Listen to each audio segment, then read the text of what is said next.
video. Okay. ¿Por qué no, profe? Entonces,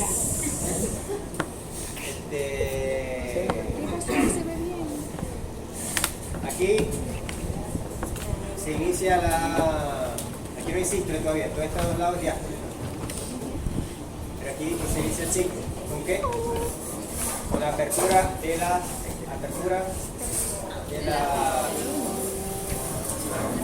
las válvulas auriculoventriculares, ¿cierto?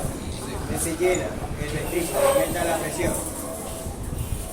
Aquí aumenta la presión, pero hay contracción muscular, contracción del miocardio. No, ¿verdad? Eso es simplemente la presión aumenta. ¿Por qué? Porque el líquido hace que se dilaten las paredes, ¿verdad? Del corazón. Bueno, como una vejiga, cuando le meten agua, en carnaval le meten agua, la vejiga se... Por eso es que esta presión aumenta aquí. O sea, aquí se inicia la sístole. ¿Hay cambio de volumen? No hay cambio de volumen. ¿Cómo se sabe que no hay cambio de volumen? Porque la línea no se va más, no se va para la derecha, sino que se va hacia arriba. Quiere decir que aumenta la presión sin cambiar el volumen. Luego aquí se abre la válvula de la aorta y de la pulmonar. Entonces el volumen empieza a bajar, se va para la izquierda, quiere decir que el volumen está bajando. Y hasta aquí que se cierran las válvulas y entonces el corazón entra en diástole y después las paredes se relajan. ¿Qué hace la presión cuando las paredes se relajan? Cae. O sea, eso es la explicación del asa presión volumen. Profesor, una duda. ¿Es solamente en igualdad en los espacios vestibular y auricular? ¿O solamente del lado derecho o del lado izquierdo? ¿Qué lado del corazón mete más sangre? ¿El derecho o el izquierdo? El izquierdo. ¿Qué lado mete más sangre? ¿El derecho o el izquierdo?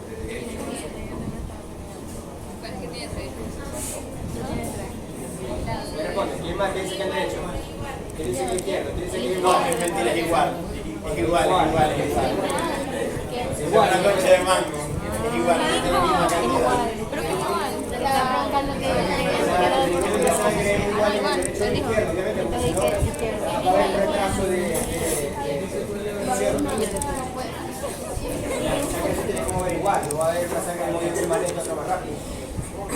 Ok, bueno, eso es lo mismo, yo quiero leer cuando les dé su PDF.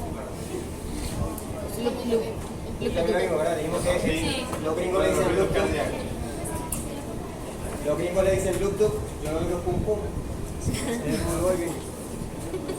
El primer ruido es el cierre de la válvula ventricular y el segundo ruido es el cierre de la semilunar y sigmoidea que están en la... Hay uno que es un tercer ruido y cuarto ruido, pues son más que los cardíacos, perdón. Ok. ¿Qué te hago? ¿Verdad? El gasto cardíaco. Bien. El gasto cardíaco es una palabra que está mal traducida. Porque gasto, cuando uno le suena gasto como cuando uno está comprando algo, esto que gastar, como si el corazón se gastara. ¿Sí? Como si hubiera un desgaste, como si está cansado. Suena esa palabra está mal traducida. Porque en inglés se llama upload. ¿cómo? Upload. Como que se está llenando. Ah, sí, carga. Ah. Entonces, en realidad el gasto cardíaco se refiere a un volumen de sangre que no tiene nada que ver con que se está gastando, pero así está la traducción y así todo el mundo lo nombra y así, bueno, no voy a poner yo a decir que Jesse González dice que eso está mal y que todos los cardiólogos están equivocados, obviamente que no. Entonces, pero tiende a confundir, que yo digo, cuando yo pongo en el examen, el gasto cardíaco es, cuando el corazón está gastado, que son muchos de ahí la responden, porque no se acuerdan de que estoy diciendo yo que eso no es. Entonces, el gasto cardíaco es una cantidad de sangre. Entonces, ya sabemos que el corazón, su función es expulsar sangre, ¿ya? Se contrae y expulsa sangre hacia la aorta y hacia la pulmonar, hacia el tronco pulmonar. Pero ¿cuánta sangre es eso? Entonces, resulta que el gasto cardíaco está relacionado con el volumen sistólico, que es diferente del volumen sistólico final. ¿Oye? Dice que hay dos volúmenes sistólicos. Hay un volumen sistólico que es el volumen que el corazón expulsa, ¿verdad? Y queda el volumen sistólico final, que es el que queda. Decíamos que era un 60-40, ¿verdad? Él expulsaba el 64% de la sangre y aún quedaba ahí en el corazón quedaba abollado el 40% de la sangre. ¿Sí? Entonces se volvía a llenar. O sea, la sangre que él expulsa en cada latido se llama volumen sistólico, lo que salió en un latido. Okay. Pero nosotros medimos la frecuencia cardíaca, ¿verdad? ¿Qué es la frecuencia cardíaca? Las veces que el corazón se contrae, ¿verdad? Hay una ciclo cardíaco por minuto. Si me pongo a contar, bueno, miro el reloj, miro un minuto y me cuento cuántas pulsaciones, ¿verdad? Que es el pulso, lo veremos en la siguiente clase. Cuántos latidos da el corazón, con la mano aquí, no sé, en la carótida o en el pecho. ¿Cuántos latidos hace el corazón por un minuto? ¿Cuántos eran? Entre 60 y 80. 60-80, ¿verdad? Para un humano, 60-80 en condición normal, ¿cierto? ¿Qué? ¿Y el solo latido cuánto dura Un minuto. el tiempo de latido? Bueno, dividí 75 entre 60, ¿cuánto da? Entonces, ok, entonces el gasto cardíaco, cuando el término gasto cardíaco se refiere a cuánta sangre expulsó en un minuto el corazón.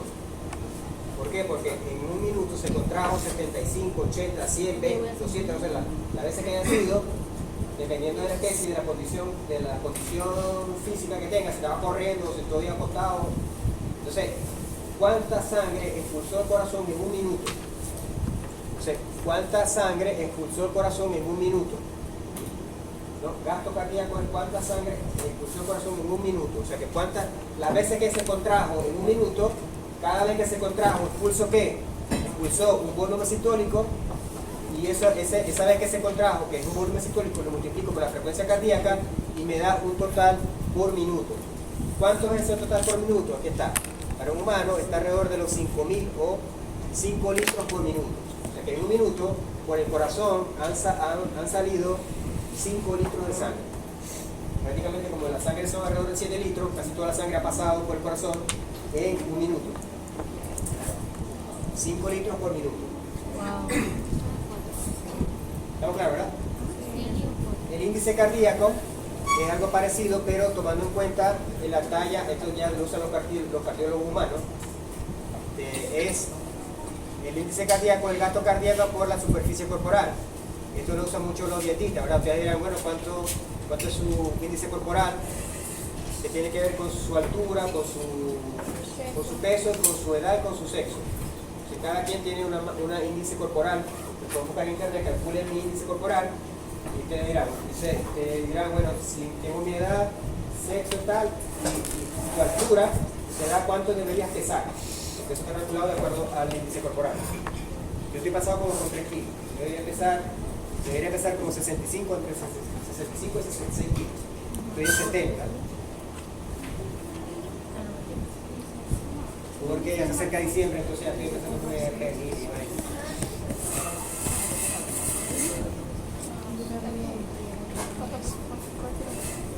Ok, entonces este índice está referido a la superficie corporal.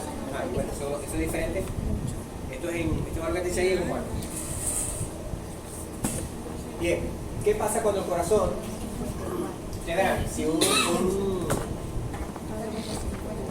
físico, ¿verdad? Va al gimnasio, todos los días hace un esfuerzo muscular, las fibras cardíacas empiezan a aumentar la cantidad de proteínas que tiene, porque hace falta un esfuerzo mayor porque estoy aplicando fuerza a los músculos. Los músculos se van ajustando a la cantidad de fuerza que se le va aplicando. Entonces, si es necesario una cantidad de fuerza continuamente, el músculo se da cuenta, me están usando mucho, me voy a aumentar la cantidad de proteínas que tengo adentro. Las células no aumentan, acuérdense que el músculo no se multiplica, pero se aumenta la cantidad que tiene de proteínas adentro y entonces el músculo va teniendo cada vez más fuerza. Por eso es que las personas se ponen más cuerpadas, ¿verdad? Okay. El corazón es un músculo estriado, es decir, que le pasa lo mismo que el músculo esquelético. Si el corazón tiene que hacer todos los días más esfuerzo para contraerse, el corazón se va a poner más físico, igual que un vaya al gimnasio. Eso es bueno, porque el corazón debería tener una cantidad de contracción suficiente para bombear la sangre, ¿verdad? Lo que pasa es que el corazón, la sangre que está en la aorta, no se quiere mover, o se mueve muy lento. Él tiene que contraerse más fuerte para mover esa sangre.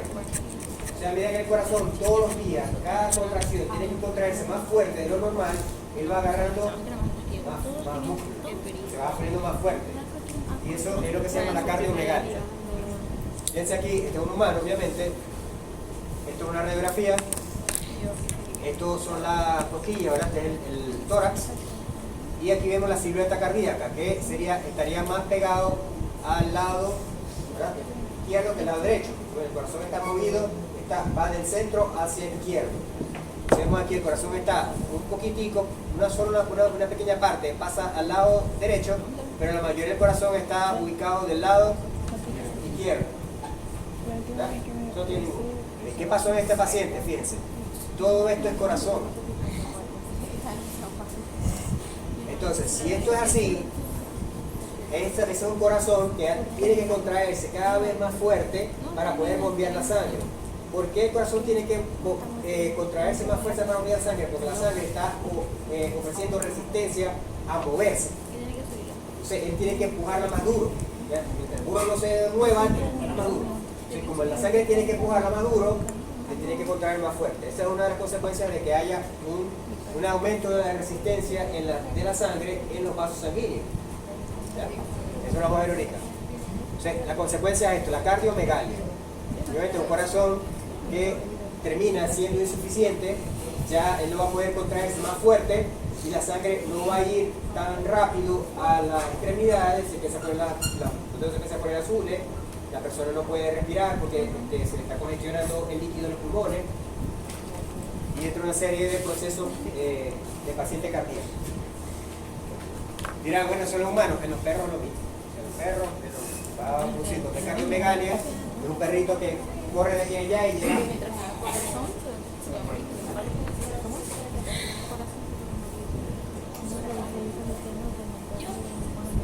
Okay, bueno, la función diastólica es una, aquí cómo evaluar el corazón, ¿no? La función diastólica es el proceso activo es un proceso activo. Habíamos dicho que en el músculo hacía falta ATP para contraerse, pero para relajarse no hacía falta ATP. Claro, hace falta otro ATP, como se acuerdan para volver a energizar el músculo, pero el músculo solamente usa la energía una sola vez. Se contrae y bota la energía, después se relaja y se energiza, pero no vuelve a usar esa energía. En cambio, en el corazón usa energía para contraerse, pero también usa energía cuando está relajado. Acuérdense que tiene que sacar mucho más rápido el calcio y requiere la energía de las bombas de calcio para actuar. Entonces, la parte diastólica también es activa en cuanto a consumo de energía. Y esto se estudia a través de la cardiografía. El proceso isovolumétrico de la diástole es esta rayita que va aquí para abajo, que es isovolumétrico también. Ok, entonces ya dijimos que el gasto cardíaco es que cuando el corazón se gasta. No, ¿verdad? Es la cantidad de sangre que bota el corazón cuando, en un latido. 2 minutos, o sea, la cantidad de latidos que tenga el corazón en un minuto. Obviamente, ya vamos a hablar sobre la regulación del gasto cardíaco. Entonces, si es la cantidad de sangre que bota el corazón en un minuto, ¿qué pasa si el corazón late más veces por minuto? ¿El gasto cardíaco sube o baja? Obviamente sube, porque mientras más latidos haya en un minuto, hay más expulsión por minuto y hay más gasto cardíaco. O sea, ya pueden ver que una de las formas de controlar el gasto cardíaco es el número de pulsos por minuto. Si el corazón se acelera, el gasto cardíaco sube. Si el corazón se enlentece, el gasto cardíaco baja. Y eso va a depender de las condiciones en que se requiera sangre. Le vuelta este dibujo. Por ejemplo, la taquicardia y la bradicardia. La taquicardia y la bradicardia pueden ser condiciones normales o pueden ser condiciones patológicas. Va a depender de la condición al momento que ocurra, ¿no? Porque si yo estoy corriendo, el corazón obviamente se tiene que acelerar, o sea, una taquicardia normal. Pero si estoy más tranquilo y el corazón empieza a es una condición patológica la taquicardia. Ok, entonces el gasto cardíaco es un volumen, ¿cierto? ¿De qué depende ese volumen del corazón? Depende de la frecuencia cardíaca y de qué más. ¿Creen ustedes que depende? Profe, o sea, si uno estornuda y se le suben los latidos del corazón, eso es normal. Eso es taquicardia, no debería. ¿Viste? A mí me subió a 112. Al cardiólogo. Vamos para cardíaco. ¿De qué más Medicate, depende enfermo. el- Pensaba que era normal. Hoy le damos de que La lógica es como prender y arrancar como la pero no es un problema cardíaco. Dijimos que el corazón expulsa sangre, ¿cierto? Porque él se contrae. Entonces, el gasto cardíaco es sumar todas las veces que se contrae en un minuto. Entonces, el corazón, si el corazón bota una cantidad de sangre con una frecuencia cardíaca, supongamos 75, ¿cómo hace el corazón para aumentar la cantidad de sangre que bota? O sea, el gasto cardíaco con la misma 75. Aumenta la presión. ¿Cómo aumenta la presión? Aumentando la fuerza que el corazón se contrae. Acuérdense que si el corazón aumenta la fuerza de contracción, ¿qué pasa con el volumen sistólico final? Queda menos abollado, queda menos abolle. Si el corazón se contrae más fuerte, el abolle que queda en el corazón se reduce. Eso es lo que se llama entonces la fuerza de contracción. Bien, si aumenta la fuerza de contracción, quiere decir que por cada latido se expulsa más sangre. ¿Cierto? Ok, entonces la frecuencia cardíaca y la cantidad de sangre que bota. ¿Quién controla la frecuencia cardíaca? Ya dijimos que es el nodo CA, que es el marcapaso. ¿Quién controla el nodo CA? El sistema nervioso autónomo. Ya dijimos que está el simpático y parasimpático. El simpático lo aumenta o lo disminuye. Lo acelera y el parasimpático lo reduce.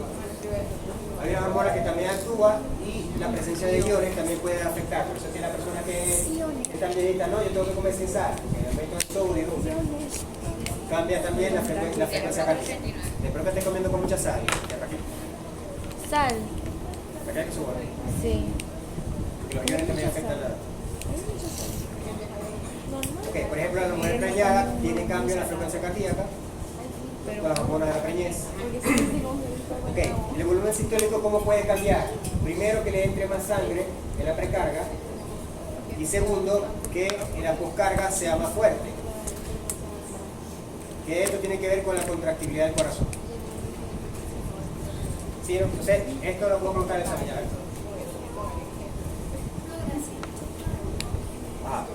¿Cómo se modifica el gasto cardíaco? Se modifica si el corazón modifica la frecuencia cardíaca o si modifica el volumen sistólico, que es la cantidad de sangre que bota por latido. ¿Cómo se modifica la frecuencia cardíaca? Porque actúa el simpático, y principalmente si actúa el autónomo, si actúa el simpático, se acelera la frecuencia cardíaca y aumenta el gasto cardíaco. Y si actúa el parasimpático, se reduce la frecuencia cardíaca y por lo tanto el gasto cardíaco baja. El volumen sistólico, ¿de qué depende? De la cantidad de sangre que le entra al corazón al entrar y la contractibilidad, que es lo que hace que el corazón expulse. Entonces, si aumenta la precarga, que es la cantidad de sangre que le entra al corazón, aumenta el gasto cardíaco. Y si aumenta la poscarga, que es la presión que hace el corazón, aumenta el gasto cardíaco. O si disminuye. Bueno, método de estudio del ciclo cardíaco, el cateterismo. De esto imagino que a sus abuelitos, sus papás, algunos de aquí ya le habrán hecho cateterismo. También se puede estudiar a través de métodos no invasivos, o sea, que no hay que invadir el cuerpo del paciente, que generalmente son con imágenes, ultrasonido, radiología, el TAC o la resonancia magnética. Esto se lo damos, aunque no lo que en clínicas en otros países, como Estados Unidos, que estos aparatos están disponibles para las clínicas de mascotas, o sea que en Estados Unidos tendría que aprender a leer TAC. Esto es un ecograma, vemos las diferentes partes del corazón. Pero esta es otra función del corazón, que aparte de funcionar la circulación sanguínea, controla el riñón. O sea, tiene una hormona, produce una hormona, el corazón se pensaba que eso era un órgano mecánico, muscular, también tiene unas células endocrinas que producen hormonas, sustancias. Y esa sustancia van al riñón y controlan la función renal. Esa sustancia se llama el factor u hormona natriurética atrial. Se produce en la aurícula. Bueno, para terminar esto vamos a hablar de la electrocardiografía, que sí se usa en animales y aquí se usa, aquí lo hacen en la poli hacen electrocardiografía.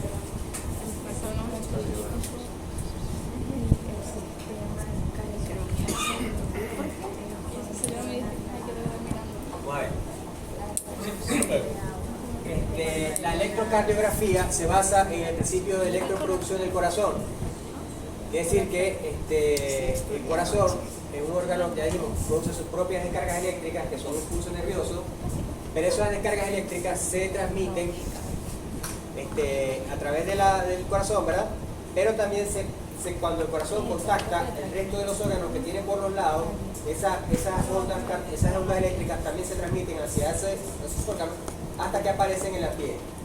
O sea que la corriente que emite el corazón, si nosotros lo pudiéramos sentir con los dedos, la pudiéramos tocar aquí la piel y sentir esa corriente del corazón.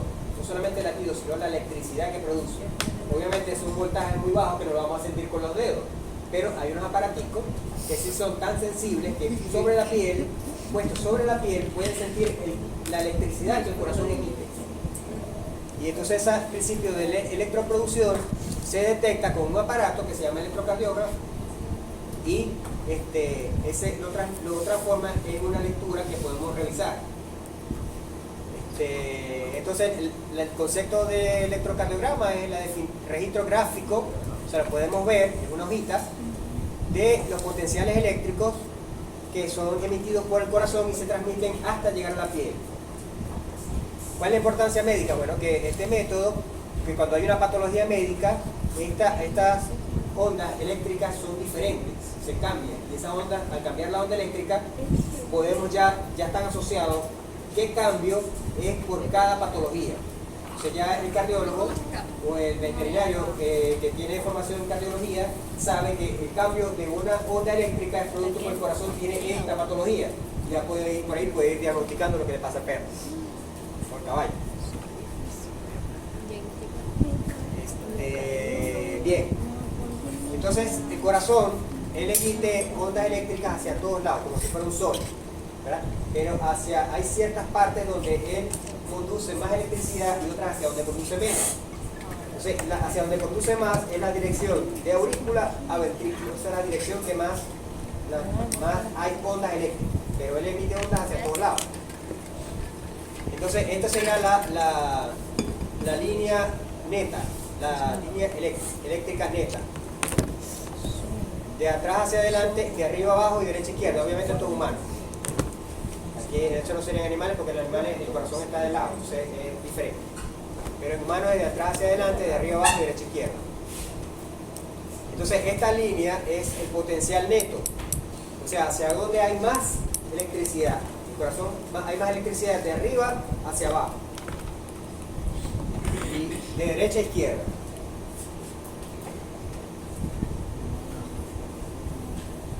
¿Hay alguna duda hasta ahorita? No. Muy fácil. El corazón es eléctrico, esa electricidad se transmite y esa electricidad llega hasta la piel y hay un aparatico que recoge esa electricidad. Para nada. Y que el corazón emite corriente hacia todos lados, pero hay la mayor cantidad de flujo corriente de arriba hacia abajo y de derecha a izquierda. Entonces, como ya sabemos que esa es la dirección de la corriente, así que se ponen los sensores. Electrocardiograma, bueno, electrocardiogramas son unas líneas que van a decir hacia dónde están moviéndose las cargas eléctricas. El aparato se llama electrocardiógrafo y es lo que pinta en esta línea en un papel milimetrado. Este papel milimetrado lo mueve un rodillo y el movimiento de que el rodillo se mueve está calibrado con un reloj. Entonces cada vez que se mueve, él tiene 25 milímetros por cada segundo. Cada segundo el papel se mueve 25 milímetros. Eso está establecido así para que ya se sabe el tiempo que está cuadrado, en que yo puedo medir cuánto tiempo se tardó el corazón de aquí a aquí, porque simplemente tengo que contar la cantidad de cuadritos, porque el papel se mueve a una velocidad ya establecida. Ok, bueno, las ondas o deflexiones son las diferentes formas en que se pone los aparaticos, los sensores. Esto, bueno, esto es humano, pero la derivación la que se usa es 3, no la voy a explicar porque ni yo lo entiendo, pero cuando se vaya a dedicar a cardiología de pequeños animales, tiene que saber que las derivaciones, y cada derivación detecta diferentes patologías cardíacas. Bien, pero esto sí lo tiene que aprender porque esto, antes de ir a hacer la especialización en cardiología, tiene que saber. Okay. Entonces, aquí vemos un latido cardíaco. Un latido cardíaco, un solo latido cardíaco, o sea, un ciclo cardíaco, una diástole y una sístole, ¿verdad? Hace este dibujito. Todo este dibujito que está aquí es cuando el corazón hace un solo latido. Con un solo latido, él pinta eso con las ondas cardíacas, con las ondas eléctricas que él mandó. Okay. Y aquí vamos a ver que hay unas que van para arriba, otras que van para abajo, y hay unos espacios que no tienen nada, que son como rectos, ¿sí? Entonces hay una onda, luego hay un espacio recto, viene una para abajo, viene una para arriba, otra para abajo, un recto, después otra para arriba y después otra para arriba. Entonces todo esto tiene una razón de ser, que es producto de que el corazón está haciendo algo en ese momento que produce esa descarga eléctrica. Bien, aquí empezamos con las ondas. Entonces las ondas se empiezan a contar. Las ondas son los movimientos del movimiento de la línea hacia arriba y hacia abajo, origina una onda. O sea que aquí cuando la línea se va para arriba hizo una onda, y se va para abajo hizo una onda, para arriba una onda. O sea, cada onda es el movimiento de la línea hacia arriba o hacia abajo. Se empiezan a contar, no sé por qué razón, pero alguien le empieza a contar a partir de la P. O sea, la primera onda P, después viene la Q, después viene cuál, la R, después viene cuál, la S, después la T y después la U. Entonces las ondas tienen esa nomenclatura de la P hasta la U. ¿Está difícil? Bueno, si yo digo la onda P, ¿es la primera, la segunda o la tercera? La P, la primera, ¿verdad? La T, la última es como la cuarta. La U la última, pero la U casi no se pinta. Ok, entonces, cuando el corazón hace esta carga eléctrica, cuando está haciendo la despolarización auricular. ¿Qué quiere decir que está haciendo la despolarización auricular? ¿Que se está preparando para qué? Para contraer la aurícula. Pero acuérdense que primero viene un fenómeno eléctrico y después viene un fenómeno mecánico. Entonces, el fenómeno eléctrico, ¿cuál es? La despolarización. Entonces, ¿qué pasa aquí? ¿Qué está ocurriendo? Va a empezar a contraer la aurícula. Primero tiene que hacer el fenómeno eléctrico, que es la despolarización. Después viene la contracción. Bien, aquí no son mecánicos, solamente vamos a fenómenos eléctricos. Bien, entonces ocurre la despolarización auricular, aquí. Después, ¿qué ocurre aquí? En esta línea. Después que se ocurre la despolarización auricular, ¿qué viene después? La contracción auricular. Ese fenómeno es eléctrico o mecánico. Mecánico. Como es mecánico, no aparece aquí, porque solamente aparece lo eléctrico. Entonces aquí viene primero la despolarización auricular y luego viene la contracción auricular, que es un fenómeno mecánico y no aparece pintado ahí. Después, ¿qué viene? La despolarización ventricular, que es el fenómeno eléctrico, para que después viene ¿qué? El fenómeno mecánico, que es la contracción ventricular. Entonces, esa contracción, esa despolarización ocurre en todos lados, por eso es que va una para abajo y otra para arriba. Entonces, el electrocardio, el sensor, detecta que hay unas ondas que se están produciendo, pero la mayor onda va hacia arriba. Pero todo esto que está aquí, el QRS, corresponde que el corazón se está despolarizando, para después que contraerse. Por eso es que después de esto viene esto. Aquí, ¿qué está ocurriendo? La contracción, que la contracción es un fenómeno mecánico. Primero viene aquí el fenómeno eléctrico, después viene aquí el fenómeno mecánico. ¿Sí? Después viene otra. ¿Qué significa la T? Aquí está. Onda T, la repolarización ventricular. ¿Qué quiere decir eso? Que el ventrículo está volviendo eléctricamente a su situación de reposo, ¿cierto? Porque primero viene una despolarización, viene la meseta, ¿verdad? Y después viene la repolarización, ¿cierto? ¿Qué es fenómeno mecánico o eléctrico? La repolarización eléctrico. Entonces aquí tenemos en el ventrículo la despolarización ventricular, la contracción ventricular y la repolarización ventricular. ¿Faltó algo? Faltó la repolarización auricular. Lo que estamos diciendo es que primero hay despolarización, contracción y repolarización. En ningún lado está la repolarización de la auricular. ¿Dónde está? Escondido aquí. Entonces, la repolarización auricular está superpuesto con la despolarización ventricular. Por eso que no se pinta ahí como tal. Entonces, repito. Fenómeno eléctrico. La despolarización auricular. Fenómeno mecánico, ¿verdad? Contracción auricular. Fenómeno eléctrico. Despolarización ventricular. Fenómeno mecánico. Contracción ventricular. Fenómeno eléctrico. Despolarización, repolarización ventricular. Y esto no me acuerdo qué. Fíjense, de los músculos papilares. Bueno, eso no aparece en ningún lado. Ok. Entonces, me faltaría un fenómeno eléctrico que es la repolarización auricular, que está tapada por el fenómeno de repolarización ventricular. ¿Está difícil? Los segmentos, entonces los segmentos son el segmento PR. ¿Qué incluye el segmento PR? Todo lo que ocurre incluyendo esta onda P hasta iniciar la onda Q. ¿Qué incluye el segmento PR? Aquí, ¿qué pasó? La despolarización y la contracción auricular. El segmento ST, de la S hacia la T. La repolarización de la... Pues, entonces aquí de S hasta la T. ¿Qué está ocurriendo ahí? La contracción hasta la... Y aquí está el otro QT.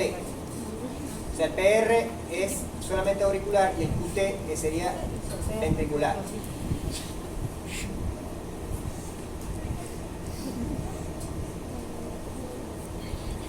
Ya pueden ser cardiólogos, ya pueden leer la... Ok, el intervalo. El intervalo es tiempo. O sea, lo que se mide en el intervalo es el tiempo que ocurre en esos fenómenos. Entonces, el intervalo PR es el tiempo que va de aquí a aquí. Y el QRS es el tiempo que tarda eso. Y el QRS más T, que es el QT, que sería todo lo que ocurre en el ventrículo. ¿Sí? Ok, entonces aquí se mide tiempo. ¿Por qué? Porque esto debería de ir a un ritmo. Si alguna de estas cosas se acelera o se adelanta, estas distancias se van a cortar o alargar. Supongamos que haya un alargamiento de esta línea, que venga la onda P de mucho tiempo largo y de pronto viene y se tira a la otra. Quiere decir que hay algo que está enlenteciendo el paso de la línea, el paso de corriente. Solamente ocurre en la parte mecánica aquí, que está tardando demasiado en iniciar la parte eléctrica. Es un problema de arritmia cardíaca. Esa arritmia cardíaca puede tener alguna consecuencia y bueno, entonces cada patología afecta o una onda o afecta un intervalo. Se va a depender de la patología, no una patología, pero para que sepa que eso se basa en eso. O sea que fíjense estas líneas aquí, no son las normales, sino que están dando como una cosa rara. Aquí, fíjense este tipo de onda. O sea, cada patología cardíaca tiene una expresión de esa línea. De pronto son más largas, de pronto son más profundas, no se dan, hay ausencia de alguna. Yo me acuerdo que yo cuando estaba más joven, tenía un extrasístole. Un extrasístole es que esta línea que iba para abajo se iba demasiado para abajo. Entonces yo lo que sentía en el corazón, que el corazón después de fallo normal, y el corazón me decía como un latido fuerte y entonces estaba otra vez normal. Entonces yo, pues me voy a morir. Entonces fue el cardiólogo y me hicieron un electrocardiograma normal. Casualmente me pusieron a correr un poquito y en un momento que yo estaba descansando me hizo un extracito. Ese papel lo tengo por ahí en un lado montado, lo voy a traer. Y se ve en la línea como se ve toda la línea normal y de pronto cuando me da en el corazón el extrasístole, la línea hace un mandado para abajo. Entonces cada... Aquí, no sé qué tiene, o sea, yo no soy cardiólogo, no he hecho el curso de... Está bien.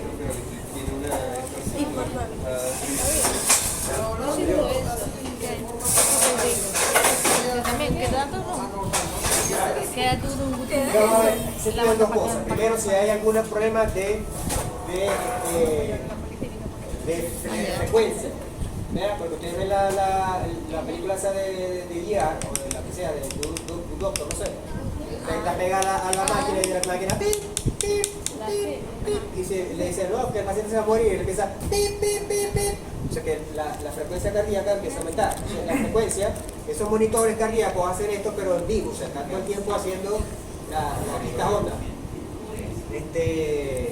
O de pronto que la presión no se muere, hace pip, pip. No sé qué le dan con la eso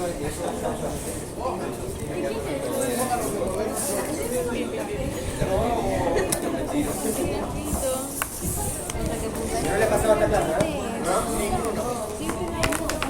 Recolección.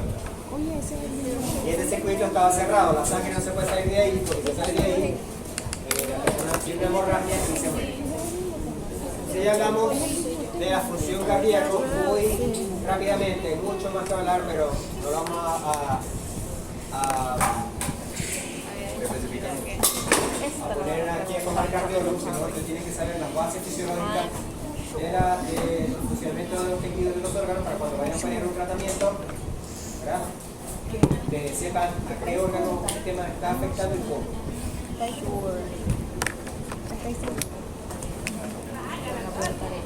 Bien, entonces vamos a hablar ahora del sistema recolector, el sistema de intercambio y el sistema de distribución. Ya habíamos hablado en la clase anterior que el sistema circulatorio estaba basado en dos circuitos, el circuito mayor y el circuito menor. Que el circuito menor se llamaba menor era porque solamente la distancia era corta, solamente iba del corazón al pulmón y el pulmón de vuelta al corazón. Mientras que el sistema mayor era o sistémico, era el que salía del corazón y se distribuía por todos los tejidos, que es lo que hace que estemos vivos ahorita aquí. Bien, otra cosa que tenemos que ver de este sistema es la cantidad de sangre que maneja.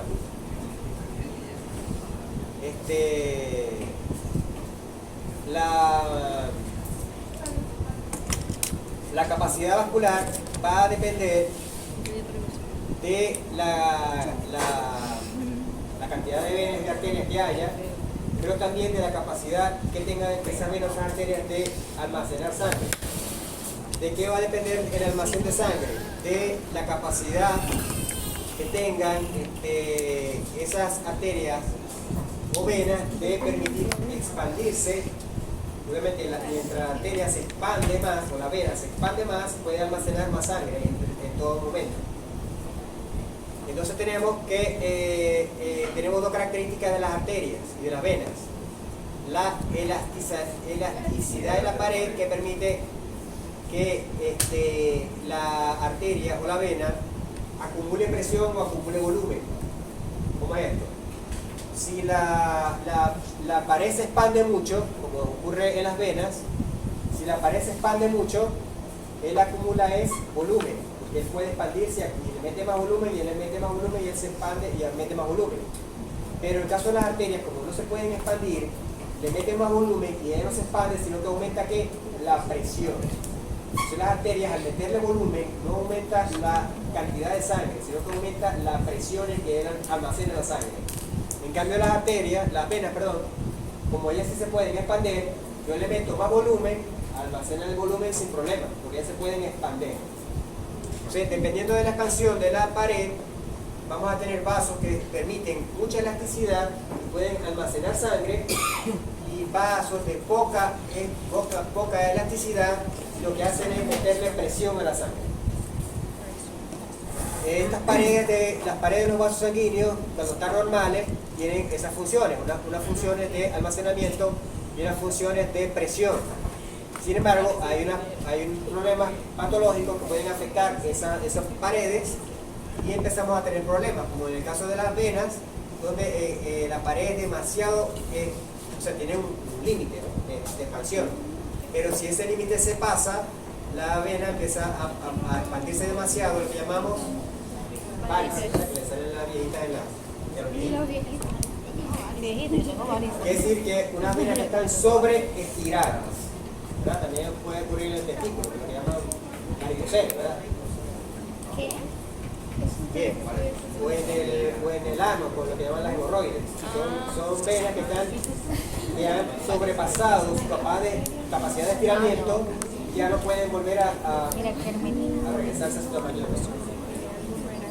Eso ocurre en las venas. Y en las arterias, como la pared de la arteria no se puede distender, si es tanto, si hay una arteria que se distiende demasiado, eso no se va a poder volver a regresar. Se forma como como cuando los cauchos tienen una bombonita por un lado. Una bombonita por un lado con el caucho, ¿lo han visto?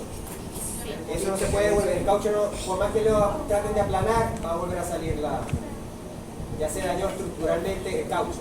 Bueno, cuando una arteria se daña estructuralmente, le sale una bombonita de esa, y si se rompe, dígame quién lo para. Eso es lo que se llama un aneurisma. Un aneurisma es lo que se llama, no, es un derrame cerebral. Se le rompió un aneurisma en una arteria.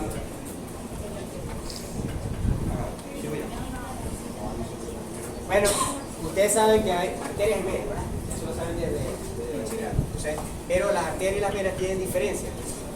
Aquí, bueno, para demostrar que la arteria tiene diferentes capas, igualmente las venas tienen diferentes capas, pero aquí la arteria está todo el tiempo abierta, en cambio la vena tiene aquí algo que la cierra, que es una válvula. Entonces, a medida que la vena va transcurriendo, cada segmento va teniendo una valvulita, y esa valvulita ¿qué hace? Evitar que la sangre se mueve, y cuando se trata de devolver la valvulita, evita que la sangre se vaya hacia atrás.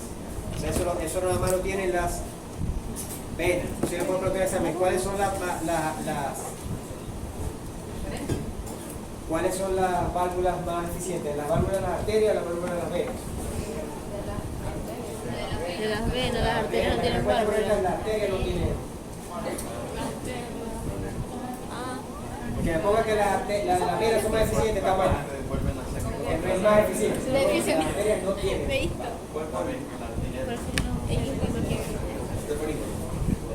¿Por qué? Tú sabes que una mujer está peleando porque cuando escribe con el teléfono lo escribe así como con fuerza. Esa pelea ahí. Está dándole duro a la pantalla. Está ahí quieto. Ya ese hombre quieto, pobrecito. Ok, sigamos.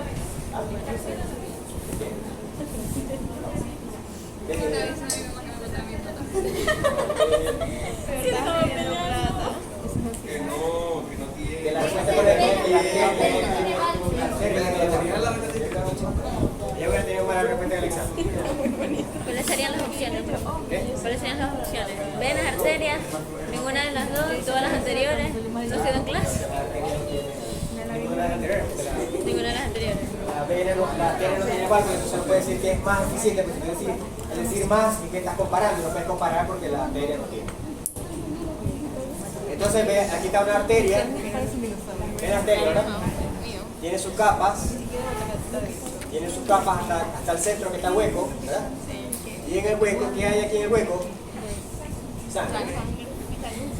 Y aquí está la vena, ¿verdad? Están sus capas, también tiene un hueco en el centro, pero ¿qué pasa en el hueco del centro? Están las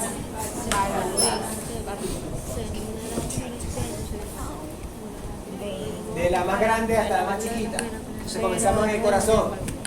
En el corazón tenemos una arteria muy grandota, que es elástica, luego van bajando de tamaño. Hay unas arterias que ya no son tan elásticas, sino que son musculares. Vamos a ver más adelante qué diferencia hay entre una elástica y una muscular.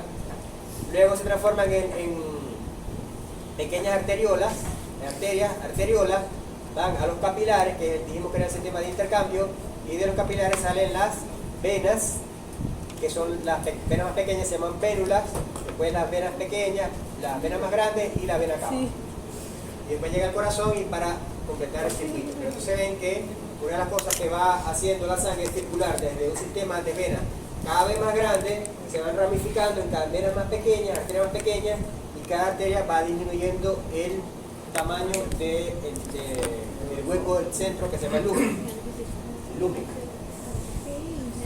Eso también lo viste, ¿verdad? En anatomía. Ok, vamos a ver algunas diferencias entre la circulación mayor y la circulación menor. Circulación sistémica y circulación pulmonar. Los vasos, aquí hay arterias, arterias capilares y venas. Aquí también hay arterias capilares y venas, pero todas están ubicadas en el pulmón. Estas están ubicadas por todo el cuerpo. Función, la nutrición celular, ya dijimos, todo el cuerpo. Y aquí solamente su función es llegar a la sangre, al pulmón, oxigenarla y devolverla. Entonces yo puedo decir, los pulmones, el tejido pulmonar, ¿es alimentado por la circulación pulmonar? No, ¿verdad? El tejido pulmonar es alimentado por la circulación sistémica, porque la única función de la circulación pulmonar es la oxigenación de la sangre, no es alimentar los pulmones. Okay. Aquí la presión es alta, aquí la presión es baja. La resistencia, vamos a hablar de que esto es resistencia vascular, aquí es alta y aquí es baja. La sangre circulante, aquí es oxigenada, se transforma en no oxigenada. Aquí es al revés, ¿verdad? La sangre que circula es desoxigenada y se transforma en oxigenada. El efecto de la gravedad, bueno, esto es en humanos porque el humano está de pie, aunque el perro también es afectado por la gravedad. Las cargas hidrostáticas, y aquí soporta pocas cargas hidrostáticas porque está todo cerquita, no debe representar. Pero en una persona de pie, no es lo mismo la presión que hay aquí en la cabeza que la que hay en las piernas, porque estamos en una columna de agua. Lo que dijo la profesora Maru, de que si la columna de agua, que hacemos un poquito abajo, un poquito arriba, eso es como ejemplo, ¿verdad? Pasa lo mismo en el cuerpo. Hay una columna de agua que está metida en la sangre, de arriba, de abajo hacia arriba. Es decir, que esa columna de agua obedece todas esas reglas físicas y químicas.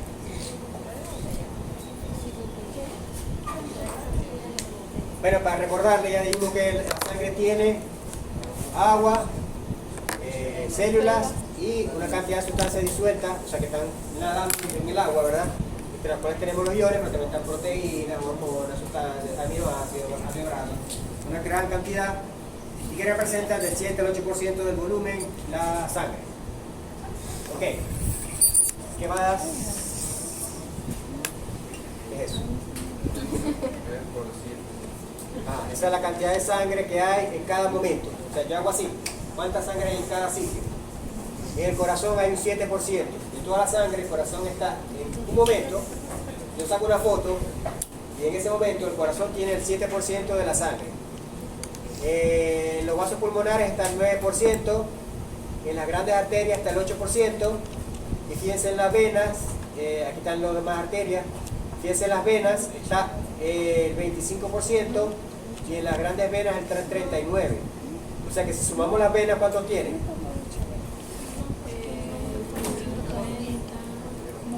64. 64. Okay, fíjense que entonces, ¿quién tiene la mayor cantidad de sangre en ese momento? Hay mayor cantidad de sangre en las venas que en las arterias. O sea, si vamos a la circulación sistémica, ¿verdad? Que sería solamente esto de aquí. Aquí estaría pulmonar. Del resto del corazón, tenemos de toda la sangre, el 65% está alrededor en las venas, el 7% del corazón y el 9% está en la sangre, en el circuito pulmonar. O sea que donde hay, en todo momento, donde hay más sangre ubicada en el cuerpo es en las venas del sistema general. Bien, hay órganos, a todos los órganos ustedes saben que le llega sangre por las arterias, ¿cierto? Eso ya también lo saben desde anatomía, desde biología. Un órgano tiene que alimentarse, tiene que tener oxígeno y otras sustancias para poder vivir. Bien, le llegan las arterias. Que esas arterias van a tener ciertas funciones en el órgano, o sea, van a llegar al órgano de alguna manera que está organizada en ramificaciones.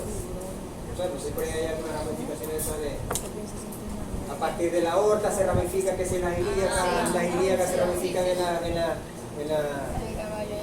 la pélvica se ramifica en tal, todas se ramifican.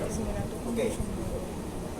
Esas ramificaciones van ramificando el volumen de sangre y también las presiones. Resulta que, vamos a hablar de una vez aquí para que vamos ya masticando el tema de resistencia. Supongamos que yo voy en una autopista, ¿verdad? Una autopista van 3 carros. Uno pegado a la baranda de allá del lado izquierdo, uno que va por el medio y otro que va pegado a la baranda del lado derecho.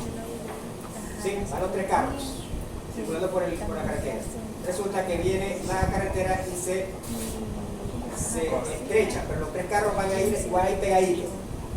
Entonces resulta que el carro de este lado empieza a chocar con la pared de este lado, el chispero. Y el carro de este lado empieza a chocar con la pared de este lado, ¿verdad? Entonces, el en el medio no va chocando con nada, sigue siendo el del medio.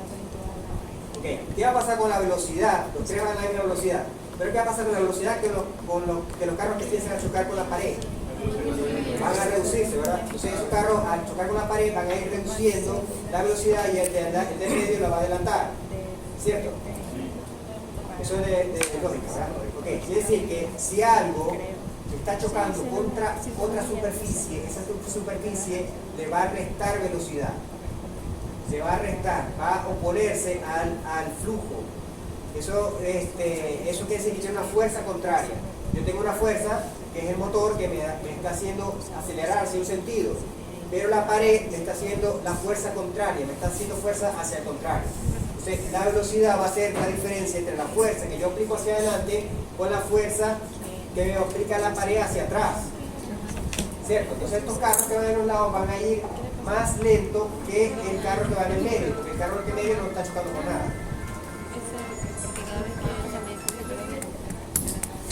Bien, entonces,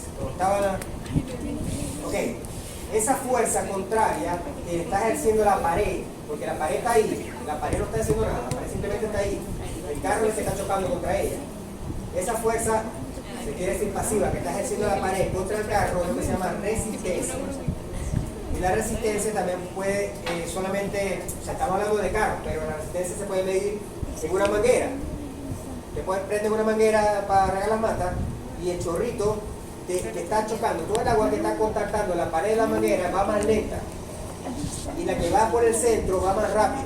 Si ustedes pudieran poner colorante, se vieran que si ponen colorante por lo que está chocando con la manguera, esa agua que está chocando con la manguera va más lento que la que va por el centro.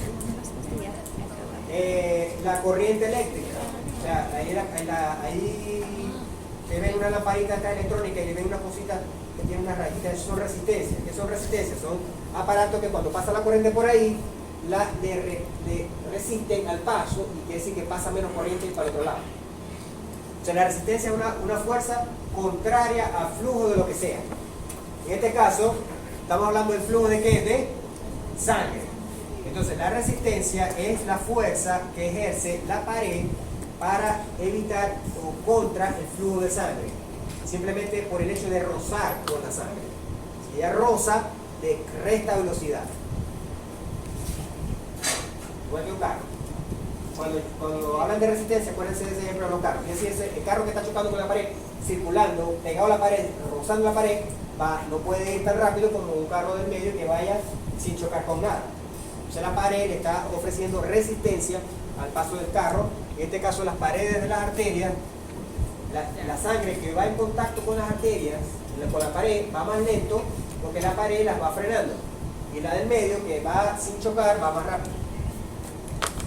Bien, esa resistencia, si aquí va, esta sangre va chocando con la pared y después se encuentra con otra pared, con otra pared, con otra pared, con otra pared, aquí va a encontrarse una cantidad de sangre, y aquí la cantidad de sangre que sale aquí tiene que ir, va a depender de esto más esto más esto, porque todas las paredes le van sumando resistencia, ¿sí?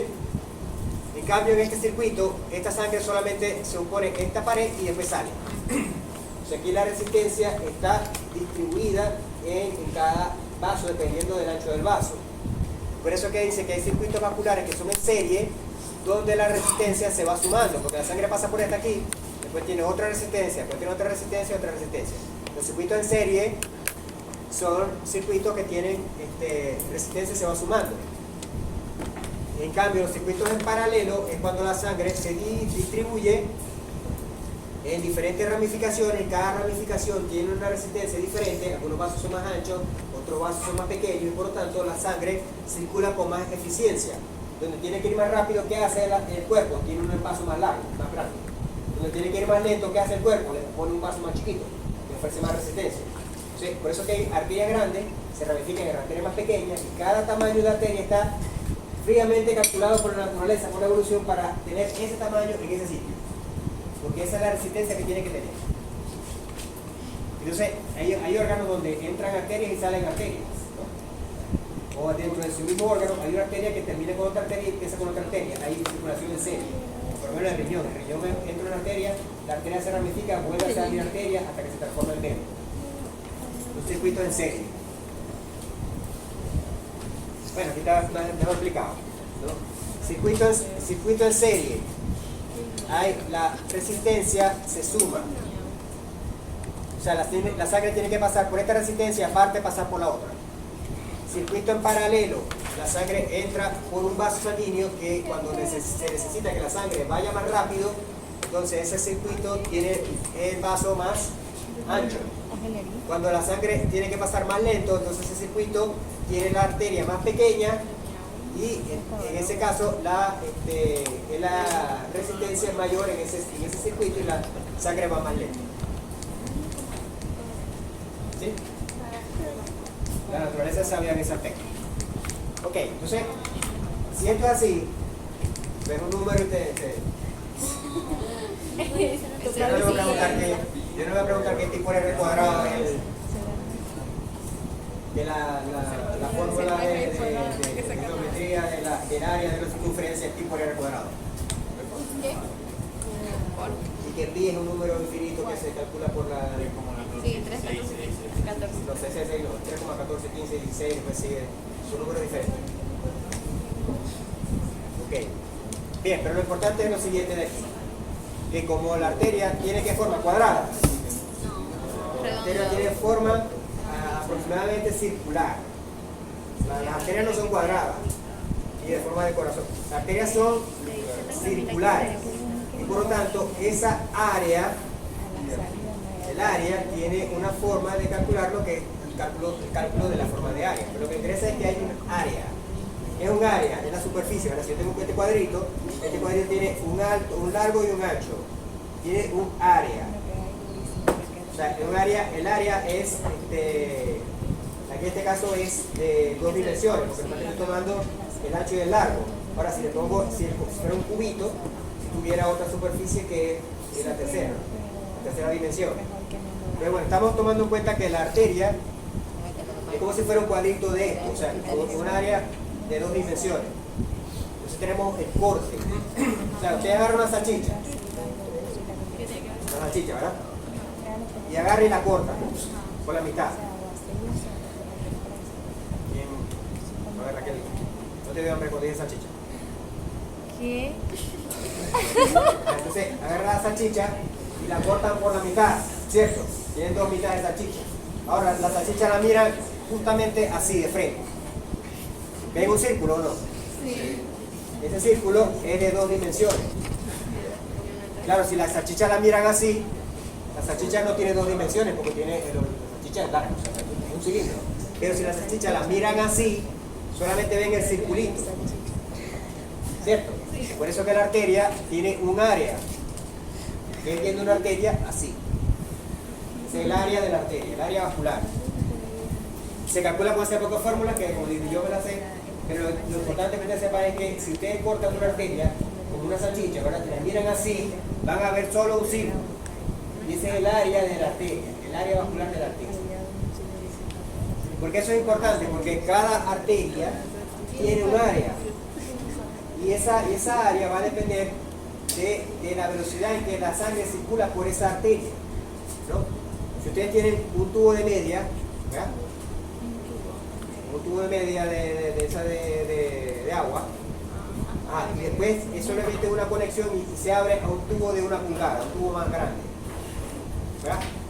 La sangre, el agua que va circulando por el tubo de media, al encontrarse con un tubo de 1 pulgada, ¿qué va a pasar? El agua se empieza a expandir al tubo de 1 pulgada porque es más ancho. Cuando se empieza a expandir porque es más ancho, la sangre empieza a reducir el agua, en ese caso empieza a reducir la velocidad porque se expandió a un sitio más ancho. Después de ser 1 pulgada le meten uno de 2 pulgadas. ¿Qué va a hacer el agua? El agua va a ir más lejos todavía porque ya se expandió más. Porque el siguiente tubo tiene más área. Y así sucesivamente. Mientras más área, yo meto el agua a una presión, mientras más área tenga el tubo que vaya pasando, la velocidad del agua se va enlenteciendo. ¿Eso es lógico o no es lógico? Sí, yo estaba explicando, ¿verdad? La lógica, lo que estoy diciendo. Yo no tengo lógica. Ok, se lo decía así, pero es que la arteria no hace eso, la arteria cada vez la arteria es más chiquita. ¿Sí? ¿Sí o no? Sí. O después de la aorta resulta que viene una arteria más grande y después viene una arteria. Pues sí. Después de la aorta viene una arteria más grande. Y después de la arteria viene una arteria más grande. ¿Por qué? Porque yo estoy sumando la superficie de todas las arterias. Sí, ¿verdad? Así sí me... Entonces si yo tengo la aorta, que es, supongamos, de este tamaño, ¿verdad? Se me divide en las ilíacas, ¿verdad? Que son más pequeñas, supongamos. La aorta se me divide en 2 arterias más pequeñas. Pero si yo estas 2 arterias las corto, supongamos las corto, y todo su diámetro en una sola, resulta que es más grande que la aorta. Las que siguen, que son como 10, supongamos, que son mucho más pequeñas, si yo corto esta arteria y las uno todas, como si fueran de hilo, y después amarro todos los hilitos, resulta que voy a hacer una más grande que las otras. Porque yo estoy uniendo todas las paredes para hacer una sola arteria. Entonces, ¿qué pasa? Si eso es así, la sangre va pasando de un tubo fino a un tubo más grueso, a un tubo más grueso y a un tubo más grueso. Porque yo estoy sumando toda la superficie de todas las arterias. Entonces vemos aquí cuál es el área de la aorta, 2,5 a 3 centímetros cuadrados de área. Después que vienen las arterias pequeñas, ¿qué estoy haciendo yo? Estoy uniendo el área de todas las arterias pequeñas en una sola. Aumenta a 20 centímetros cuadrados. Después que hago las arteriolas, las estoy sumando todas, las arteriolas. Y las corto como si fueran, como digo, si fuera un hilito. Y estoy uniendo todas las arterias una al lado de la otra. Me hace 40 centímetros cuadrados.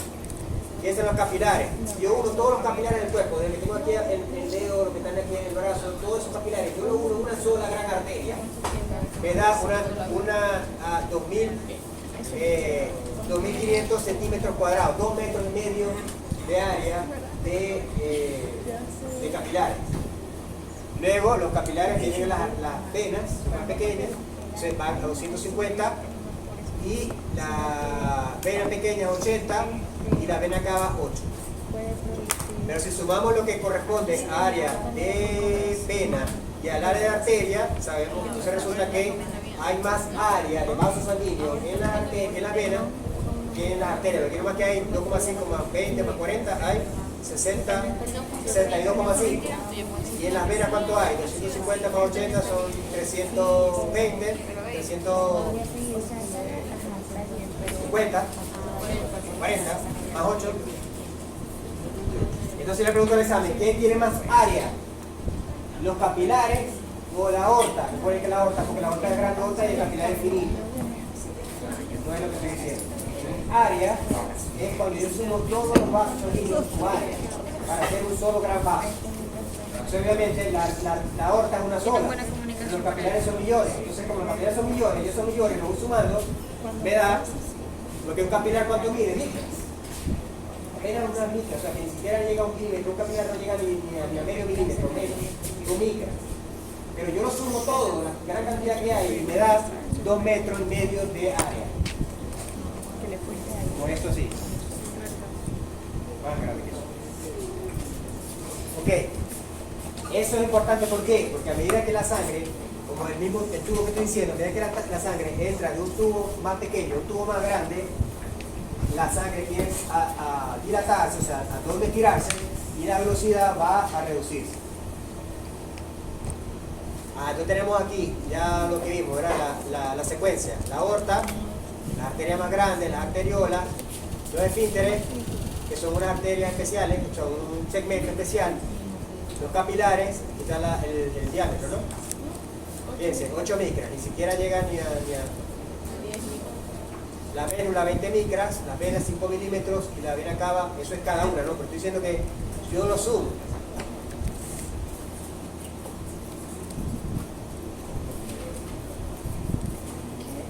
Entonces, lo importante aquí. ¿Dónde está? La parte elástica, que son estas como estas, el rocadito que hay aquí. ¿Qué pasa? Que mientras la arteria tenga más fibras elásticas, cuando le llega presión, se puede expandir y esa expansión después la puede regresar a la sangre. O sea, se expande y ella lo vuelve a sacar.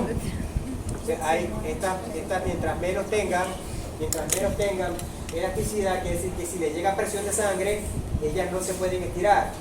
Si ya no se pueden estirar, ¿qué hacen? Aumentan el paso, la resistencia al paso de la sangre. Pero si una arteria no se puede estirar, lo que hace es resistir al paso de la sangre. Se resiste, entonces hay resistencia. Bien, vamos a ver las capas de las arterias. Por ahí había otra.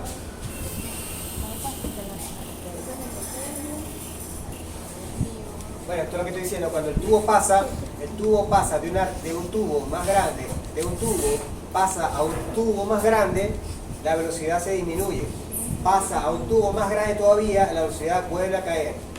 Mientras va pasando de un tubo fino a un tubo más grande, va bajando la velocidad. Entonces esta es la velocidad de la sangre. Como ven, la mayor velocidad se alcanza en la aorta, y a medida que pasa a la arteria va cayendo la velocidad en que circula la sangre.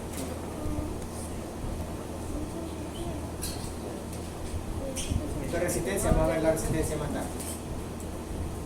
Bien, vamos a ver las capas de los vasos sanguíneos.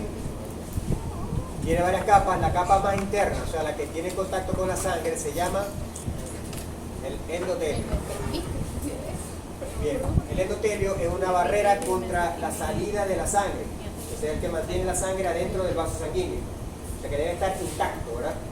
Cualquier ruptura del endotelio hace que la sangre se filtre y se salga al exterior del vaso sanguíneo, lo que no debiera ocurrir en condiciones de si el vaso no es para eso.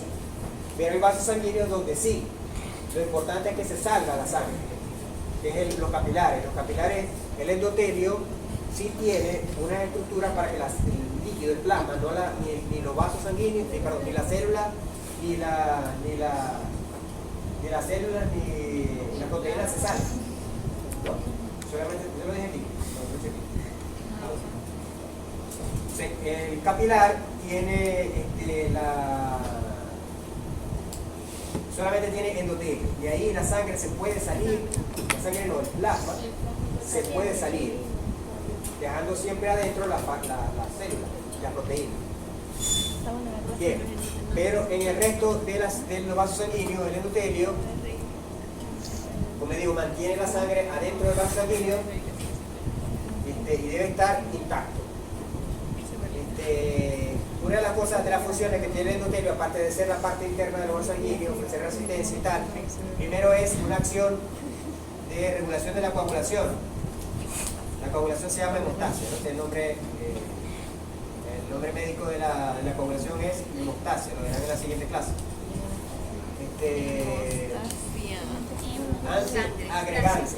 ¿Qué quiere decir antiagregante? Antiagregante quiere decir que las plaquetas Me imagino que la profesora Chipina habló de las plaquetas, ¿sí?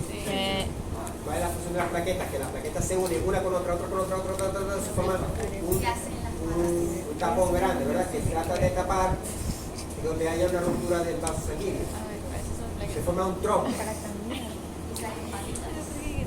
Por eso se llama el trombocito. No sabía.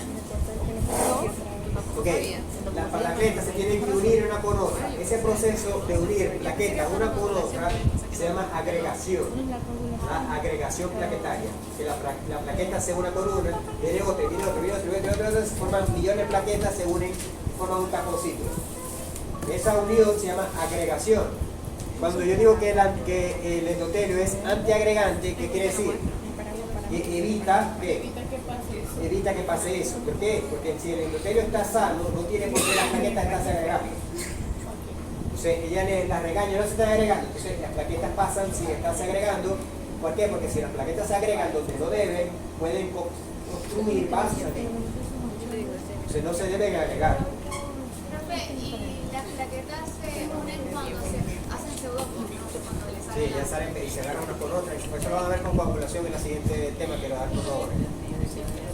Ok, entonces eso es antiagregante. Quiere decir que el endotelio es antiagregante, que tiene una propiedad de evitar que las plaquetas formen agregación. ¿Qué quiere decir que es anticoagulante? Lo mismo, ¿verdad? Cuando el endotelio está intacto, la sangre debería de pasar tranquilamente y las proteínas de coagulación deberían pasar por ahí sin activarse. ¿Por qué? Porque el endotelio es anticoagulante, no deja que las proteínas de la coagulación se activen. ¿Cuándo se activan? Cuando el endotelio se rompe. Si el endotelio se rompe, que empieza a salir sangre, ¿verdad? Ahí hay una ruptura del endotelio, y en el endotelio ahí se activa la coagulación. Pero si el vaso está intacto, no debería coagularse, por eso que es anticoagulante. Un feedback negativo. Feedback positivo. La coagulación es ejemplo de feedback positivo. Si lo hacemos ahora, tiene propiedades fibrinolíticas. ¿Qué quiere decir que es fibrinolítico? Después que está el coágulo formado, ya cumplió la función porque ya se está empezando a cicatrizar el vaso sanguíneo. Ahora el endotelio tiene que romper la fibrina para que ese coágulo desaparezca. Procoagulante es cuando hay ruptura.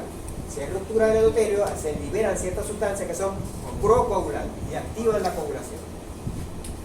Okay. Otra cosa que regula el endotelio es cuando haya una infección, que hace falta que los glóbulos blancos pasen de la sangre, pasen al tejido donde está la bacteria. Pues las bacterias realmente no están en la sangre, eso sería una septicemia. La bacteria está en el tejido. Entonces, los glóbulos rojos están en la sangre, los glóbulos blancos están en la sangre, tienen que pasar al tejido. ¿Cómo pasan? Porque ellos tienen unas señales donde hay el proceso infeccioso, hay unas señales que se transmiten por el endotelio que hacen que haya quimiotaxis y adhesión. La adhesión es cuando el glóbulo blanco pasa por ahí y hay una señal que le llega, entonces el glóbulo se agarra. No sigue con la sangre, sino que necesitan de aquí, él se quede ahí. Y luego él, a través de sus movimientos, atraviesa el endotelio y llega a donde está la bacteria. Eso se llama quimiotaxis, es la atracción del glóbulo blanco y la adhesión cuando él se pega al endotelio. Todo eso lo controla el endotelio. Como ven, el endotelio es muy importante. Otra cosa que hace el endotelio es regular el grosor de la arteria, porque ya hablamos de que hay arterias musculares. Entonces hay arterias que son musculares y hay arterias que son elásticas. Las arterias musculares ya se deben imaginar, ¿por qué tiene músculo? Porque el músculo se contrae. Entonces, si la arteria tiene músculo es para que ese músculo se contraiga, ¿sí o para qué? Cuando el músculo se contrae en forma radial, quiere decir que si el vaso tenía esta apertura y el músculo de la pared se contrajo, le redujo la superficie al vaso. Y si el músculo se relaja, ¿qué va a pasar con ese músculo? El vaso aumenta de diámetro, lo que está pasando aquí.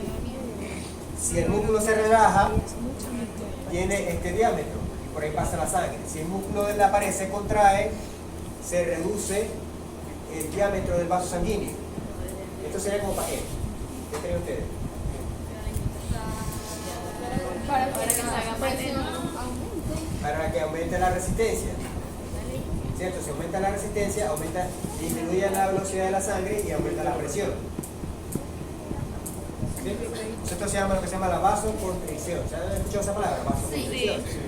La vasoconstricción se produce cuando la capa muscular de las arterias musculares se contrae y reduce el diámetro de la arteria. Okay.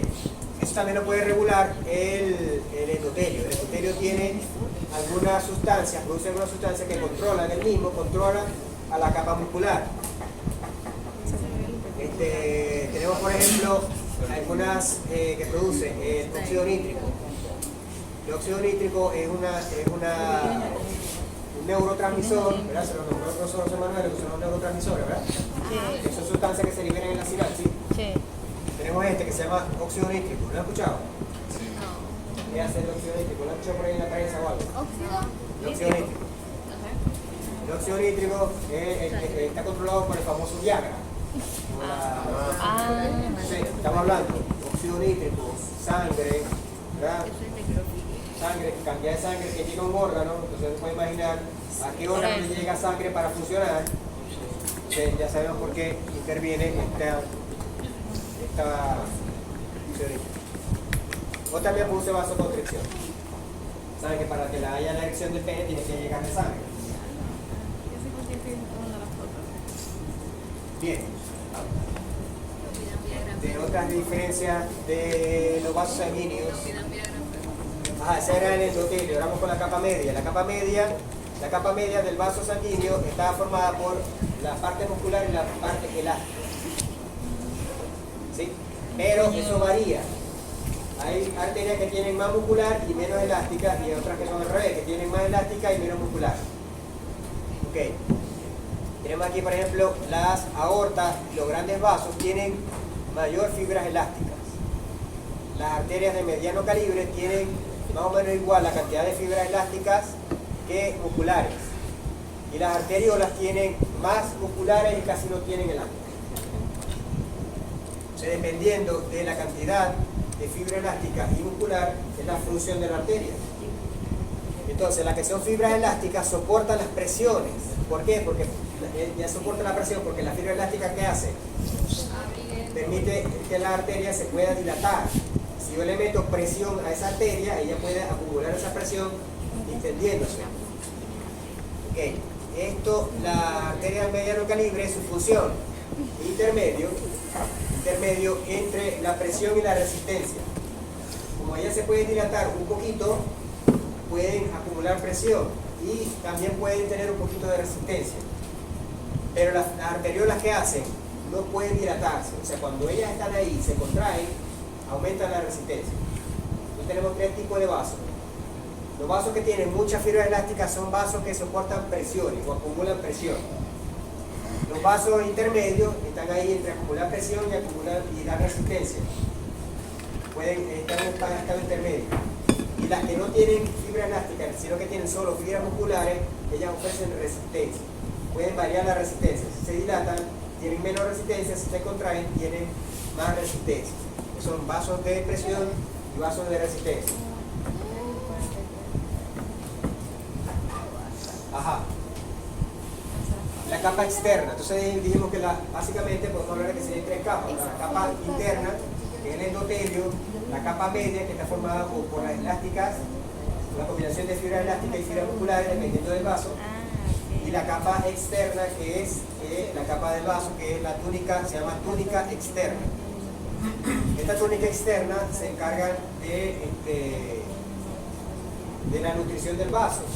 O sea que las células del vaso sanguíneo no se alimentan de la sangre que pasa por ahí, sino que los vasos sanguíneos tienen sus propios vasos sanguíneos. Se llama vaso-vasor. Aparte, los vasos sanguíneos están inervados, tienen unas fibras nerviosas que los controlan, fibras simpáticas, ¿verdad? Que se llama nervio vasor. Eso se lo dio la profesora Maru, ¿verdad? El simpático. Las fibras alfa 1 son estimuladoras o inhibidoras. No hemos estudiado todavía, tenemos el examen del jueves y no hemos estudiado. ¿Las fibras alfa 1 son estimuladoras o son inhibidoras? Son estimuladora. Quiere decir que cuando el simpático se contrae, el simpático activa el vaso, la arteria se contrae. ¿Sí? Y cuando el simpático deja de actuar, la arteria se dilata. O sea que es una cuestión de que hay contracción cuando se activa la fibra alfa 1 o dilatación cuando la fibra alfa 1 se deja de funcionar. O sea, no hay otra que la dilata. Algunos vasos sanguíneos sí tienen fibras que la dilatan, pero básicamente todos los vasos sanguíneos tienen fibras alfa 1 que las contraen, no tienen nada que la dilate. La forma que se dilata es que el alfa 1 deje de mandar estímulo. ¿Sí? Eso era el papel electrónico. Ok, hablamos de los vasos sanguíneos, arterias, ¿verdad? La arteria básicamente, estamos hablando de arteria. La arteria termina en el vaso más fino, que son los capilares. Los capilares es el mismo que es el sistema de intercambio, están ubicados en los tejidos. ¿Para qué? Para que ocurra el intercambio entre la sangre y el tejido se pueda alimentar, tenga oxígeno, bote el CO2, ¿verdad? Hay un intercambio y ahí ocurre, todo eso ocurre es por el capilar. La arteria no puede, porque la arteria no deja pasar nada, solamente deja pasar solo los capilares. Entonces hay varios tipos de capilares, hay capilares que son menos permeables, otras que son más permeables. Va a depender de en realidad su función. Cada capilar tiene su función y está en el sitio específico donde va a actuar. Entonces ven aquí algunas, eso lo van a ver cuando les pase este material, van a ver una diferencia entre las paredes de una vena, las paredes de una arteria, de una vena y de un capilar, que prácticamente no tiene paredes, solamente es el endotelio. Fíjense que es tan grueso que un glóbulo rojo pasa apretado. Un glóbulo rojo pasa apretadito por el capilar, o sea, se puede imaginar lo fino que es. ¿Cuánto tiene que medir? Entre más 8 micras. 8 micras. entre más pequeño sea el radio de adentro del vaso, más presión habrá en cuanto a la de la sangre. Sí, eso lo vamos a ver también en un rato, si nos da tiempo ahorita. Bien, otra lámina explica la diferencia entre las arterias y las venas. Las venas no tienen casi fibra elástica, quiere decir que no se expanden en forma elástica, pero sí se expanden. ¿Por qué? Porque no tienen capa muscular, o casi no tienen. Entonces ya se pueden expandir, pero lo que no pueden es acumular presión. Porque la fibra elástica lo que hace es expandir, pero apenas se descuide, se vuelve a contraer, ¿verdad? Esa es la elástica. Pero en cambio las venas, ellas se distienden, pero no tienen esa capacidad de volverse a contraer porque casi no tienen fibra elástica. Lo que hacen es distenderse nada más. Si sobre distienden es cuando empiezan a aparecer las varices. Poco volumen. 1/3 del volumen de la sangre está en las arterias. ¿Por qué? Porque la arteria casi no se distiende hasta donde la deja la fibra elástica. En cambio la vena, como se puede distender, acumula más sangre. Entonces, las arterias, por lo tanto, como se distienden por esa distensión, van a devolver, se distienden pero con la condición de que van a devolver esa distensión. Que acumulan la presión y la sueltan. Son acumuladores o reservorios de presión. Mientras que las venas acumulan la sangre, mientras que ahí no la devuelven, sino que está ahí acumulada. Si la sangre se mueve, ya se reduce, pero si no, se queda distendida. Entonces, las venas son reservorios de volumen. ¿Sí? Entonces, ¿por qué las arterias son reservorios de presión? Porque tiene fibra elástica, y las fibras elásticas se distienden con la condición de volverse a reducir. En cambio, las venas son reservorios de volumen. ¿Por qué? Porque las venas se distienden y se queda distendida, no tiene la capacidad de volverse a distender, a reducir. No tiene fibra elástica. Esos son reservorios de volumen.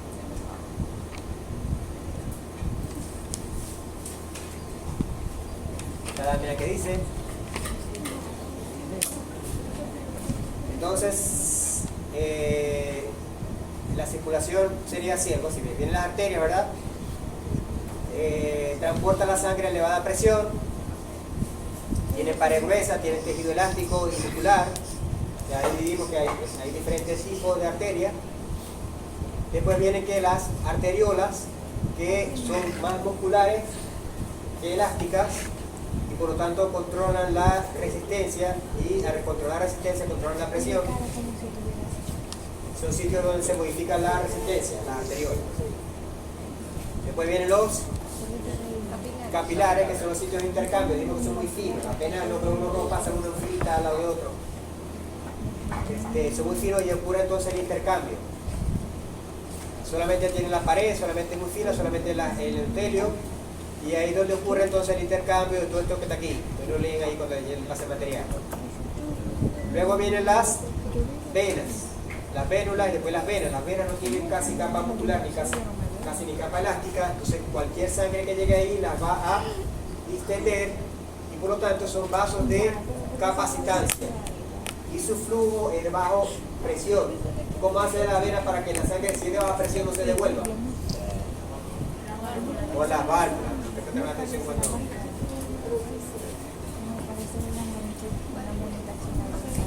Bueno, ahí viene lo bueno.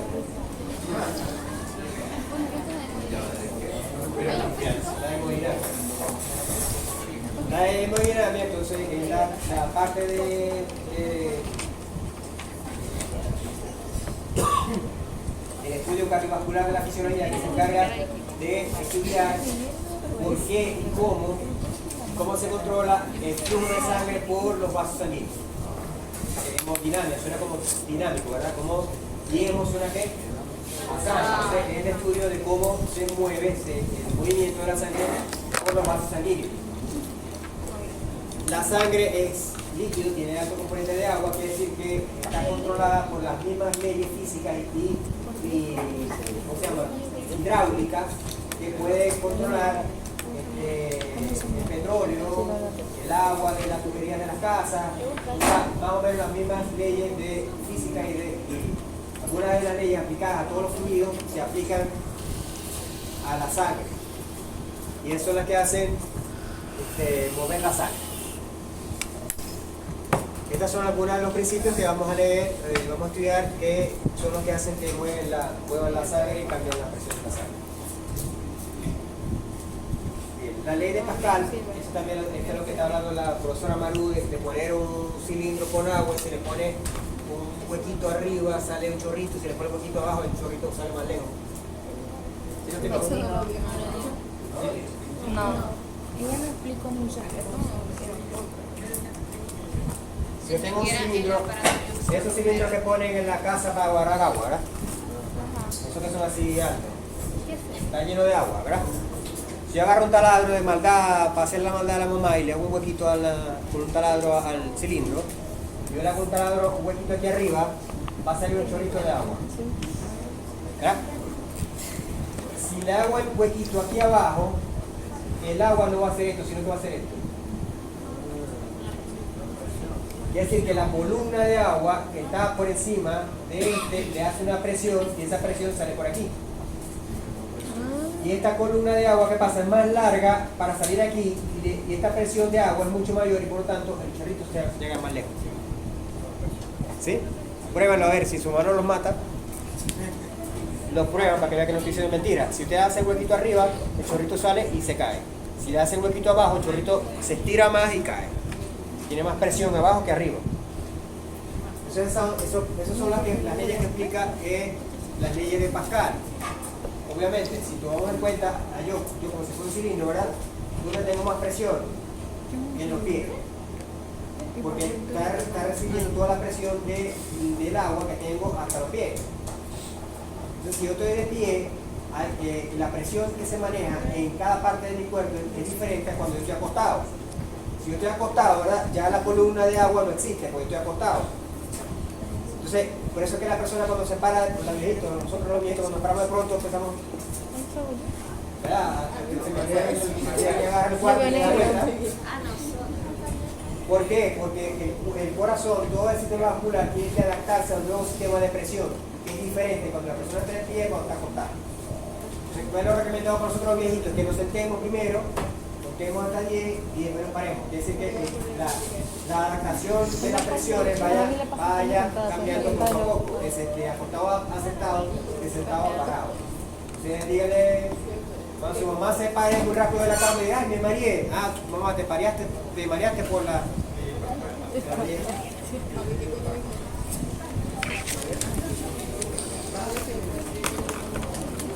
Bien. esa lámina que pasé, que la leen. Todo lo que dije está en forma como más técnica. Bien, el gasto teórico. Habíamos hablado de gasto cardíaco, porque cuando el corazón está gastado, ¿verdad? El gasto cardíaco, cuando está fallo. Es el volumen de sangre que expulsa el corazón por latido En un minuto. Gasto cardíaco es por minuto. Entonces, el gasto teórico se refiere, el gasto cardíaco aquí está, cantidad de sangre, en litros que el corazón expulsa en un minuto. Okay. El gasto teórico lo que hace es que divide, en los litros lo divide en mililitros y los minutos lo divide en segundos. Entonces, el gasto teórico es los mililitros que pasan por segundo. O sea, aquí es por minuto, aquí es por segundo. ¿Sí? Son 5 litros entre 60 segundos, saca la cuenta ahí, debería dar 83 ml por segundo. Quiere decir que el corazón expulsa como si fuera una velocidad de la sangre constante, ya sabemos que no es constante, sino que es por cada latido, ¿no? Pero si nosotros pusiéramos el corazón, como el corazón ese que ponen en ese que dice un corazón artificial, ¿lo han visto, no? Sí. El corazón artificial no late, sino que está todo el tiempo mandando sangre, porque no tiene por qué latir, perdón. Bien, entonces, si fuera una bomba normal, el corazón expulsara 83 ml por segundo, si fuera constante. Entonces, ese volumen, que es el gasto teórico, es lo que nosotros se toma como que la velocidad a la que circula la sangre. O sea, que la sangre circula a una velocidad de 83 ml por segundo en las arterias. ¿Sí? Eso es lo que se llama el gasto teórico. ¿El gasto teórico qué se refiere? A la velocidad que circula la sangre al momento de que el corazón la expulsa, a 83 ml por segundo. Si yo mido la velocidad de un carro, ¿qué es? La distancia por tiempo, ¿verdad? Kilómetros por hora. Siempre es relacionado con el tiempo. Cuando yo digo velocidad, está relacionado con el tiempo. En este caso sería mililitros por segundo. Como si el corazón fuera una bomba constante, simulando, pues. Entonces, esta es la velocidad en que sale la sangre. Ok. Resulta que esa es la velocidad que el corazón sale la sangre. Pero en la sangre se va a encontrar con ¿qué? Con la aorta. Después se va a encontrar con ¿qué? Con la arteria, con las arterias grandes, después con la arteriola. Después se va a encontrar con ¿qué? Con los capilares. Y después se encuentra con las venas y con las venas y con las venas. O sea, el corazón expulsa la sangre a esa velocidad, pero después la sangre se va encontrando con diferentes pasos que le va a reducir esa velocidad. Entonces, ¿de qué va a depender la velocidad? Va a depender de esta velocidad, que es el gasto teórico, dividido por el área del vaso, pero no del vaso sanguíneo de la arteria, sino del conjunto completo. Entonces aquí vemos unos ejemplos. Decíamos que ¿qué vaso sanguíneo es el que tenía más área? Los capilares. Si yo sumo todos los capilares que miden 8 micras, pero si sumo 8 más 8 más 8 más 8 más 8 más 8 más 8 más 8 micras, me dan 2 metros y medio. No doy a 2 metros y medio, no sé cuánto será, pero yo creo que es muy chiquito todavía. No. 2 metros y medio de área. Entonces, aquí sería la velocidad de la aorta. Como la aorta tiene 3 centímetros cuadrados, ¿verdad? Esta sería la velocidad que pasa la sangre por la aorta. Ahora, pero como los capilares tienen 2500 centímetros, fíjense la velocidad en que pasa la sangre. ¿Está más rápido o más lento? Más rápido. Más lento. Si yo digo que un carro va a 100 km por hora y otro va a 60 km por hora, ¿cuál va más rápido? El 100. O sea, si yo digo que va a 30 centímetros y este va a 0,03 centímetros, ¿cuál va más rápido? El de 30. O sea, aquí la sangre va más rápido y aquí va la sangre va más lento. Tiene razón fisiológica eso. ¿Qué pasa si la sangre cuando llega al capilar va rápido? No se puede salir del capilar. O sea, aquí la sangre tiene que ir lento porque cuando va pasando por el capilar, ella le va soltando al tejido el oxígeno, ¿verdad? Le va soltando al tejido y después se devuelve a la vena. Pero en la aorta ¿tiene sentido que vaya lento? No, porque no va a pasar nada. Entonces la aorta tiene que pasar rápida la sangre para que llegue a las arterias y a los capilares. Entonces la velocidad Oiga, la velocidad del flujo de sangre va a depender entonces del diámetro de la arteria, pero como conjunto, ¿no? Entonces, ya vemos también, si una arteria puede modificar su diámetro, ¿qué va a pasar? Si la arteria tiene su diámetro ancho, la sangre pasa más rápido. Si la sangre si el vaso contrae su diámetro, la sangre pasa más rápido o más lento. Depende de la presión.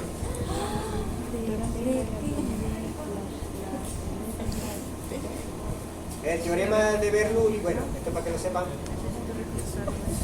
es la energía que lleva la sangre para moverse. Hay energías que son, hay la energía cinética que ¿quién la aplica? El corazón, ¿verdad? El corazón aplica la energía cinética. Si el corazón se para, por más energía que tenga las arterias, la sangre ¿qué va a pasar? No va a circular.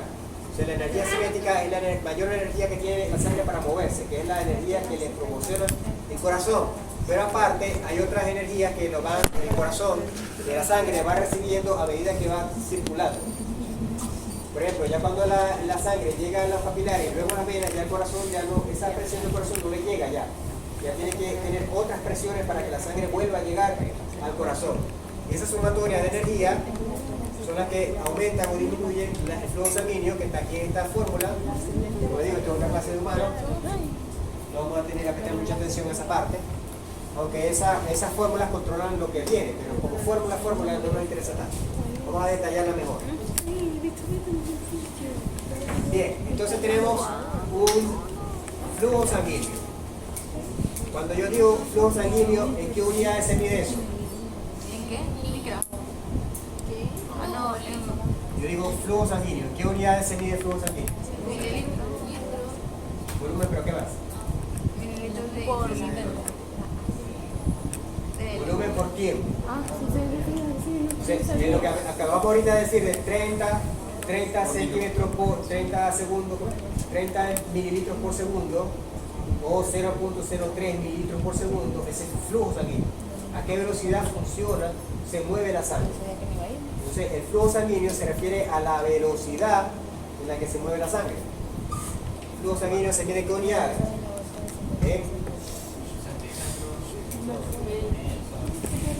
Centímetros por segundo. Centímetros por segundo. No, centímetros, vamos a ver. Ya acaba de enredar. Aquí está. Centímetros por segundo. Así es. Entonces esto es flujo. Es lógica, ¿no? Porque yo voy a medir en qué distancia se mueve la sangre en un tiempo. Entonces, el flujo se mide en centímetros por segundo. Se lo puedo preguntar en el examen. Ok, no tenemos un flujo sanguíneo que es los centímetros por segundo. Ok, ¿qué pasa si yo pongo una manguera y pongo a ustedes dos por un lado, le pongo un piquito a la manguera de cada lado? Dentro de la manguera le pongo una pelota de ping-pong que puede rodar libremente por la manguera y pongo a uno de ustedes dos a soplar de cada lado de la manguera. ¿A dónde se mueve la pelotita de ping-pong? Si los dos soplan a la misma presión, la pelotita no puede para dónde moverse, ¿cierto? Pero si uno sopla más duro que el otro, la pelotita va a ir moviéndose desde que sopla más hasta que sopla menos, ¿cierto? O sea que hay un gradiente de presión desde que sopla más hasta que sopla menos. ¿Sí? Eso se llama un gradiente, hay un gradiente. ¿Okay? A eso le pasa a la sangre. La sangre se mueve ¿qué? En un gradiente donde hay más presión de este lado y menos presión de este lado. Si la presión es igual en los dos lados, la sangre no tiene para dónde moverse. Entonces, obviamente un vaso sanguíneo siempre va a tener más presión del lado que comienza y menos presión del lado donde termina, de tal manera que la sangre pueda fluir. Flujo sanguíneo, centímetros por... Ok, esa es la fuerza. Entonces la presión es la fuerza que empuja la sangre. Ahora con el ejemplo de los carros, hay una fuerza que disminuye la fuerza cuando los carros iban circulando, que era que lo que la pared paraba el carro, ¿cierto? Dijimos que esa fuerza que paraba el carro se llamaba resistencia. Entonces yo tengo una sangre que va pasando por aquí, ¿verdad? Porque aquí hay una presión más alta que aquí y la sangre va a fluir de aquí para allá. Pero ¿qué tan rápido va a fluir de aquí para allá? Dependiendo de la resistencia. Si la resistencia es muy alta, quiere decir que hay mucha pared tocando la sangre va a ir más lento. Pero si hay baja resistencia, o sea que hay poca pared tocando la sangre circula más rápido. Porque hay poca pared tocando la sangre circula más rápido. O sea, el huequito, por la sangre que no toca nada, que es la del centro, hay más sangre que pasa por ahí, la sangre pasa más rápido. ¿Sí? Entonces, ¿de qué depende el flujo sanguíneo? Primero, la velocidad en que circula la sangre depende del gradiente de presión. Mientras más diferencia, ni siquiera qué tanto hay aquí y qué tanto hay aquí. Aquí puede haber una alta presión, supongamos 200, ¿verdad? Altísima la presión, pero aquí hay 199. ¿Se va a mover la sangre? Un poco, porque la diferencia no es la presión, lo alto que sea aquí, sino la diferencia entre esta y esta, es lo que hace mover la sangre. Mientras, si este es 200 y este es 10, obviamente la sangre va a correr más rápido. Si aquí es 200 y aquí es 100, la sangre va a correr un poco más lento. O sea, la diferencia entre la presión del punto final inicial y el punto final es lo que va a ser la velocidad. Y también tenemos que tomar en cuenta la fuerza contraria, la que va a empujar la sangre hacia el otro lado, que es la resistencia, la que va a empujar la sangre hacia que se devuelva.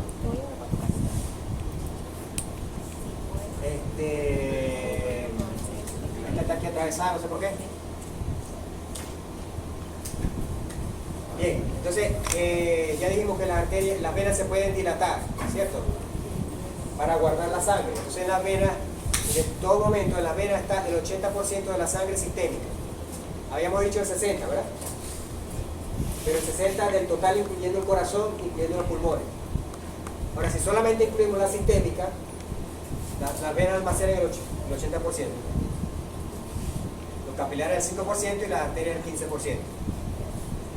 En la circulación mayor funciona siempre que la sangre esté en movimiento.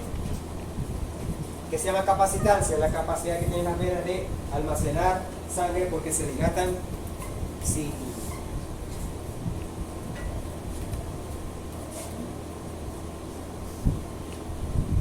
¿Qué será eso?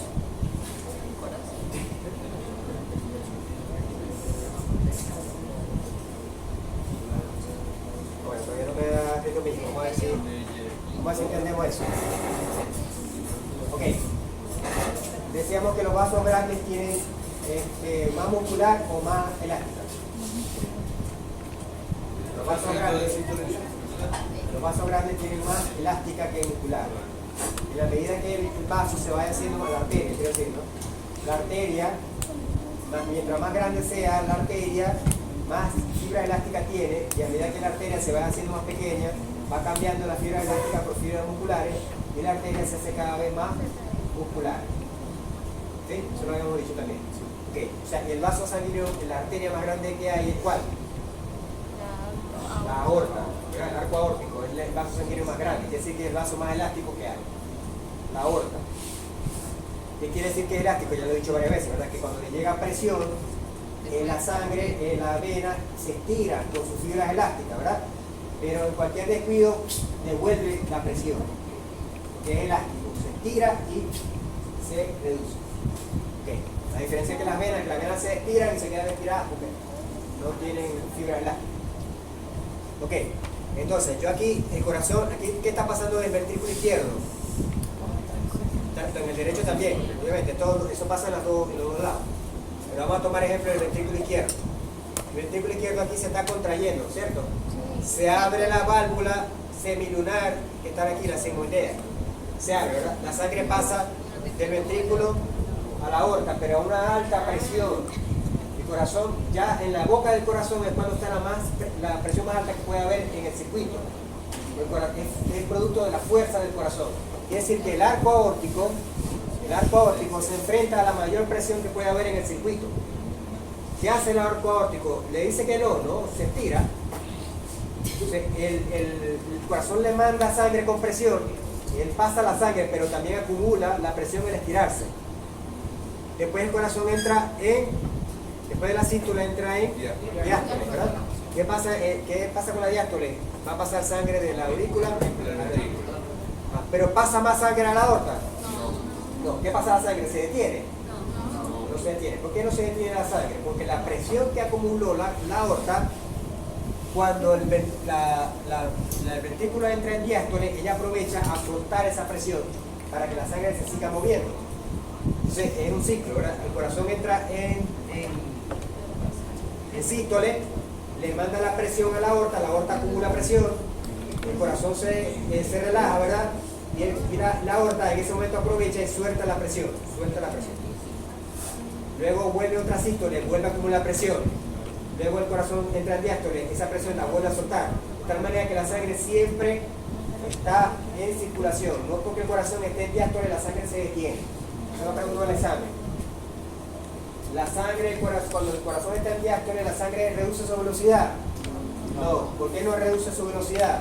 Porque la presión que le dio a la aorta, cuando el corazón está en diástole, la aorta aprovecha y le suelta la presión a la sangre, haciendo que la sangre siempre esté a la misma velocidad. Sí, eso está fríamente calculado por la evolución, para que eso sea así. Entonces, la presión más alta, ¿cuándo es?